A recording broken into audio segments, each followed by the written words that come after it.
Call me crazy, Brew. The one way that I've seen Patrick Mahomes really be flustered is when teams get to him. And last year was the fastest time to throw, Josh, of his career, but it was like middle of the, was it top 10? Rodgers was number one, Mahomes was top 10. Maybe I've got like Drake May scar tissue, but when the offensive line breaks down, bad things happen. Bo Nix is a good to very good quarterback who won 14 games because the offensive line was impenetrable. So I don't know. I like offensive line. Oh, right. That's why they did it, because the offensive line was impenetrable. You know what's funny? This is one of those rare instances where I knew that line was coming because it was part of another segment about whether the Chiefs should draft offensive line help. So I knew it. And yet, it still hits me. And I realized as soon as I heard it before, I knew I wanted to make a clip about it. Then as I continued talking, I made a whole Chiefs video that posted yesterday. And I was realizing in real time as I was discussing Mahomes and the offensive line and all of this, as I was looking over some data, what I could bring up. And I was simultaneously crafting what I was going to say about Bo Nix. And although hearing that statement again, I just thought of another thing. My mind just starts seeing a million different paths to walk. Before I jump into the numbers, because I want to go through them, since it's so basic, it's so easy honestly, it's so simple, I don't even have to make my own little charts and graphics. It's just very straightforward. And you'll see why things like this bother me so much. We know offensive lines matter. We know that. Nobody is disputing that. We know that. We know that. But there's just certain things. And it's not even just Mahomes. It's Stafford, too. Stafford had an elite offensive line. Had an awesome offensive line. Over the years, really. And so did Mahomes. And yet no one says those quarterbacks rode that offensive line to 13, 14, 15 wins, whatever it may be, to a Super Bowl win. But with Bo Nix, that's what it was, the offensive line was impenetrable. Therefore, and again, he's had an awesome offensive line. Absolutely. Last year, his rookie year, having that level of an offensive line is a massive luxury. No doubt about it. Not arguing against that at all. But multiple things can be true. I say this all the time, it's such a broken record. Multiple things can be true. They have a great offensive line, and Bo Nix is awesome at not taking sacks. Patrick Mahomes has just genuinely not been a great quarterback with pressure breaking down on him. That's just the reality. It's just the reality. Other quarterbacks have done better when facing that pressure. It's just a fact. And to now dismiss the fact that some of these other quarterbacks, specifically Bo Nix here, and not give him that type of credit is insane. I pointed this out when he was a rookie. How unbelievable he was. I was screaming this. How unbelievable he was at not taking sacks. I just want to start here because this was one of the main things I was drilling down in my Mahomes clip. This is pressure when holding the ball for 2.5 seconds or more. Okay? And his pressure to sack percentage. So now, this is really, at the core of it, when the play hasn't gone according to plan. Essentially, right? Some of this is going to be holding on to the ball too long, maybe missing a read. But for the most part, this is going to be plays along the lines of, I call hike. I'm going through my progressions. There's not much for me here. Under 2.5 seconds, that's when it breaks down very quickly. Sometimes it's, oh my god, he got flushed out of the pocket right away. Other times it's 1, 2, oh my god. This is going to be more typically where you're like, okay. You call hike. You've been at home watching it. You feel that extra beat. And you're waiting for something to happen, and it just doesn't quite happen. In those moments, okay? He's pressured. Where are you, Bo Nix? 189 times. Okay? He's so good at not taking sacks. When you compare it to Patrick Mahomes, Bo Nix was pressured actually more times, 189 to Patrick Mahomes' 176. Although Patrick Mahomes was sacked 34 times. And Bo Nix was sacked 21. Okay? Bo Nix had 27 throwaways. Patrick Mahomes had 26, despite having another 13 dropbacks with pressure. Mahomes scrambled 53 times. Bo Nix scrambled 34 times. Bo Nix was able to pick up 114 first downs. Patrick Mahomes had 103. So when Bo Nix was pressured as a whole, 218 times he was under pressure. Patrick Mahomes had 205. He had a 10.1 pressure to sack percentage. Patrick Mahomes had 16.6. Bo Nix's time to throw under pressure, 3.58 seconds. Patrick Mahomes, 3.96. And someone said, well, he had to scramble, he had to run more in those moments. And it's just 22 scrambles for Bo Nix, 17 for Mahomes. Again, 27 throwaways for this specific stat, and for Patrick Mahomes it's a little less at 24. Bo Nix just did a better job at not taking sacks, regardless of the quality of his offensive line. That's just the reality of the situation. When under pressure, 41.9% completion percentage for Patrick Mahomes. Bo Nix, 48%. And you're not going to tell me about receivers, because Patrick Mahomes had 7 drops under these situations, when under pressure, etc., and Bo Nix had 12. His drop percentage was 12.2%. Patrick Mahomes was 10.1%. Now, this is where it continues to get even more interesting. Because this is now when being formally blitzed, right? When it's a formal blitz and not just pressure getting to the offensive line. This is when you're formally being blitzed. Bo Nix was pressured, the pressure actually reached him through the blitz, 72 times. Patrick Mahomes, 49 times. So Bo Nix was probably pressured a little bit more than Patrick Mahomes. But again, something that's supposed to make a quarterback at the level of Patrick Mahomes great and special is being able to handle the blitz, right? Being able to understand where the pressure's coming from, who's hot, being able to know what's about to happen before it happens. That's what's going to make an actual veteran great quarterback who they are. Bo Nix, you're going to give him a lot more benefit of the doubt, second year, he's still developing in that regard. And yet he still handled it better. His pressure to sack ratio percentage was 8.3. Patrick Mahomes, 14.3. And again, he had 2.59 seconds to get rid of the ball. Bo Nix had 2.66.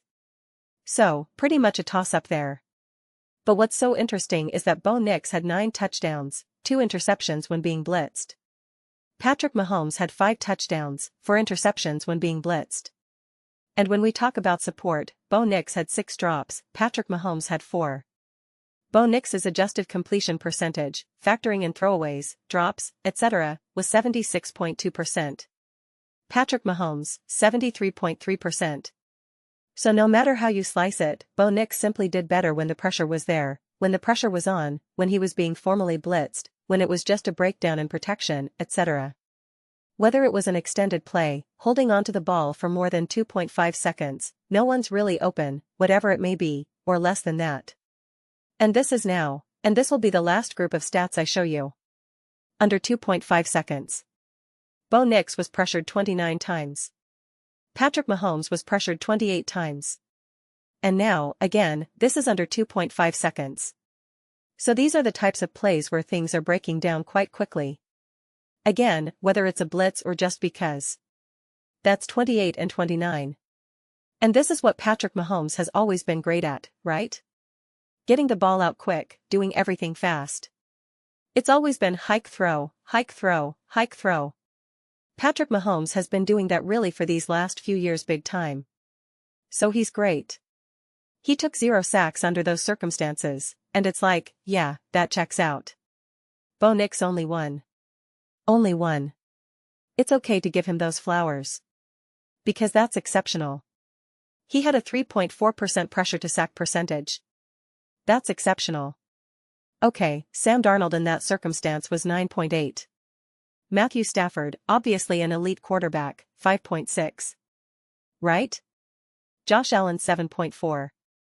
So, again, these quarterbacks in these situations are typically pretty good at not taking a sack, especially when you're more experienced, because you just know you've got to get rid of the ball right away. Very rarely are they just going to be like, okay, it's done, and you see them get crushed. But Bo Nix handled all of the various circumstances at an elite level. Truly at an elite level. A statistical elite level at the bare minimum. And just so we're clear, when only having 2.5 seconds or less to get rid of the ball, Bo Nix had 261 attempts. Patrick Mahomes had 263. So you're really talking about as close to a one-to-one comparison as you can get. Some of these can be tough to look at because you're like, oh, well, there's a difference of like 40 pass attempts. Jackson Dart in this instance has 172 pass attempts in under 2.5 seconds. You're like, okay, that becomes a little bit harder to make some of these comparisons. But when you're looking at things that are all within striking distance of each other, you can see how you get there. So, yeah. And this is what continues to be so interesting about some of the data like this, because again, we can see that it's essentially almost near identical for Patrick Mahomes and Bo Nix in terms of their dropbacks, their pass attempts in under 2.5 seconds, their completions. It's pretty kind of crazy how almost identical this is right here. And it's not always like that. Jared Goff has 298 pass attempts. Bo Nix 261, Patrick Mahomes 263, Dak 266. But we look at this, and we see Bo Nix, 8 touchdowns, 2 interceptions. Patrick Mahomes, 14 touchdowns, 5 interceptions. So more interceptions, but more touchdowns. But it's interesting because Bo Nix actually has 9 big-time throws in this type of getting the ball out quick. And Patrick Mahomes has 2. And it's like, Bo, he has all these touchdowns. Like it's pretty interesting. Until you realize you have some of these behind the line of scrimmage passes, 3 touchdowns. Those are all going to be within 2.5 seconds. That's 3 touchdowns right there. Bo Nix actually has 0 touchdowns from behind the line of scrimmage, which is an indictment on Sean Payton right there. That's an indictment on Sean Payton. No doubt about it. And then you look at Patrick Mahomes with 3 touchdowns on screen passes. And it seems like Bo Nix will have another 0. He's got 0 touchdowns on screen passes. That's honestly pretty wild. Justin Herbert none, Bo Nix none, Sam Darnold none. That's pretty bad, honestly. But what I find frustrating in clips like these is that even the very thing you should be able to give credit to Bo Nix for, I understand if you don't think he's this great elite quarterback. That's fine. Everyone's going to have different opinions, and everyone's going to be on a different spectrum in terms of how great they think any quarterback is in any given moment. But there are certain things you can't take away from someone. Like I don't think Kyler Murray is this unbelievably elite quarterback, lots of people feel that way. But I still can't take away his elusiveness, his mobility, his speed. I can't deny him that.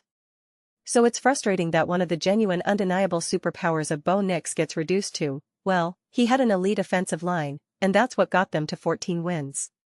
How do you possibly reduce the success of the Denver Broncos, and therefore specifically Bo Nix, to just, well, the offensive line was impenetrable, and that's why they did what they did? It's like, what? We've established it's 2026. We understand. I think everyone truly understands the importance of the offensive line. Anyone that was kind of doubting the importance of it or laughing at one quarterback for struggling with a bad offensive line, haha, no excuses, and then they see that their quarterback doesn't have a great offensive line, and they're like, oh, well, he didn't have an offensive line. I think every great quarterback over these last few years has had some pretty eye-opening experiences of like, oh, wow, things are hard when you don't have an offensive line. We got that. We do. Let's establish. We know it. We got it. Right? We know it. We got it. But to just pick and choose when we want all those flowers going in that direction, I just continue to take issue with that. I mean, I do. Straight up. Because unless you're really watching, unless you're really paying attention, then you could think that someone like Bo Nix is not really contributing in any measurable way. And it was like it was the offensive line why they beat the Chiefs against Patrick Mahomes in that awesome game. Like that's why it was the offensive line why they beat the Buffalo Bills. Again, all of these things are contributing factors, right? It's not like I'm out here saying it was all Bo Nix. That's not what I'm arguing. But it's just, I don't know. Even a casual throwaway line like that, I'm just like, well, wait a second. We're not really telling the whole story here. Also, the Chicago Bears had the best pass block win rate at 74%. They were number 1. Were they the number 1 seed? Were they? Because I don't think so. I don't think so. I'm trying to see where the Denver Broncos are at. They were actually 68%. They were ranked 8th in pass block win rate. Run block win rate, 74%, they were ranked 4th. I mean, the San Francisco 49ers had 67% pass block win rate. Is anyone talking about how great that offensive line was and that's why they were able to get by and make it through? Everyone's praising Shanahan. And even Mac Jones and Brock Purdy and Christian McCaffrey. I mean, everyone's complaining about the offensive line for the Baltimore Ravens. 69% pass block win rate. 69%.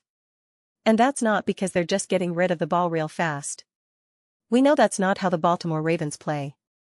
Lamar Jackson's time to throw was 3.16. But the run block win rate was definitely a lot lower at 71% relative to what other running games were, and they were only ranked 17th. So then that kind of starts to mesh together. So you just have to be careful about when you're making some of these statements and some of these comments. I will always be hyper aware of where praise and responsibility is being credited to. And it's just, I don't know. If it was another quarterback, would you just say that? And you just wouldn't. We never do. I mean, it's pretty remarkable that we see this now year after year after year. Anytime there's a quarterback that everyone puts their arms around, if they're great, if they have a great season, no one wants to talk about how great the receivers are, how great the coaching is, how great the run game is, how great the offensive line is. No one ever wants to talk about that. But if there's a quarterback that everyone has just reached the conclusion he's not great, he's not elite, he's not special, and he has some of these luxuries like a great offensive line, it's just like, that's why they're able to do what they're able to do. And it's like, no. But those are just my thoughts. I'd absolutely love to hear yours. What do you guys all think about the Denver Broncos and Bo Nix? I mean, can a guy get flowers for anything? I mean honestly, if you can't even give him credit for this, for the one thing that he truly does undeniably incredibly well, both when you just watch it with your eyes and clearly just basic statistics, I don't know what else. But let me know your thoughts. I read every single comment. So whether you agree with me or disagree with me, either way, let's get into some discussions. Let's get into some debates, but ultimately, let's just have some fun. And please do consider subscribing. We're building an amazing community here, and I absolutely love to see you part of it. I want to build something that we all generally feel connected to. Something that we're really excited to be part of. I think we're well on our way to doing it. Please don't forget to give this video a thumbs up as it really does help with visibility and the algorithm. Thank you so much. See you next time.